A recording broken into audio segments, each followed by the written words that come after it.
అదే RTV app వార్తల్ని క్షణాల్లో చదివే అవకాశం ఉంటుంది. ఒక న్యూస్ పేపర్, ఒక టెలివిజన్ ఛానల్ మీ చేతుల్లో ఎప్పుడూ ఉంటాయి.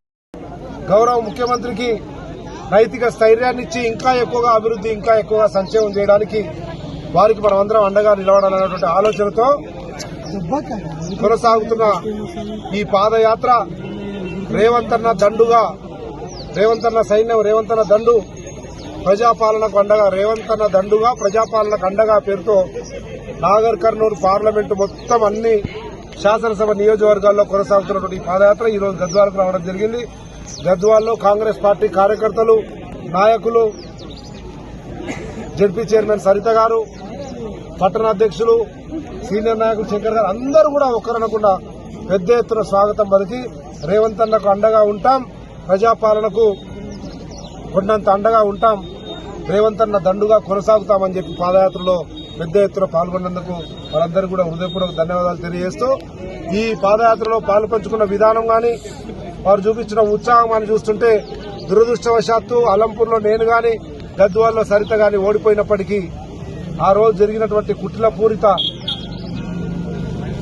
సమాజంలో ఒక విభజన తీసుకొచ్చి రాజకీయంగా వాడుకున్నారు. కానీ నష్టపోయినాం కదా. ఈరోజు కాంగ్రెస్ పార్టీ రేవంత్ రెడ్డి గారి నాయకత్వంలో అధికారంలో ఉంది, ఇక్కడ గెలిచింటే బాగుండేటువంటి ఆలోచన వచ్చింది.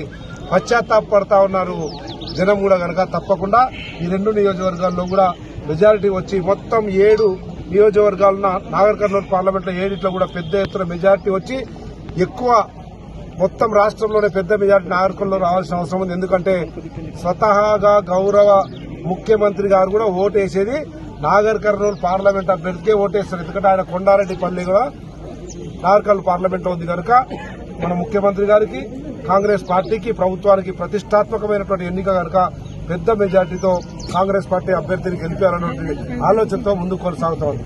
ఇకపోతే రేపే గౌరవ ప్రధానమంత్రి వస్తున్నాడు నాగర్ కర్నూలు పార్లమెంట్. ఇక్కడ నుంచి కూడా బండ్లు పోవాలి, ఏదో చేయాలి, ఏదో చూస్తున్నాడు. మొన్నటి ఎన్నికల్లోనే చూస్తాం బీజేపీ గద్వాల్లో గాని, అలంపూర్లో గాని పుష్కింత ఓట్లు వచ్చినాయి. మన భాషలో చెప్పాలంటే ఇక్కడ 6,000, అక్కడ 3,000, అంతకుమించి రాలేదు. అంటే బీజేపీ ఏమాత్రమో ఉనికి కూడా లేని పరిస్థితి ఉంది జోగులాంబ గద్వాల్ జిల్లాలో.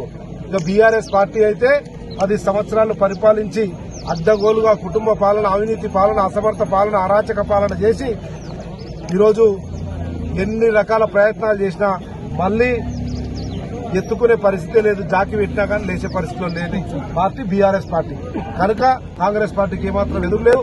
ఇలాగడంగా రేవంత్ రెడ్డి గారి నాయకత్వంలో ఇంకా 10-20 సంవత్సరాలు కొనసాగుతుంది కనుక మరిన్ని వీడియోస్ కోసం ఛానల్ ని సబ్స్క్రైబ్ చేయండి. లేటెస్ట్ అప్డేట్స్ కోసం వాట్సాప్ ఛానల్ ని ఫాలో చేయండి.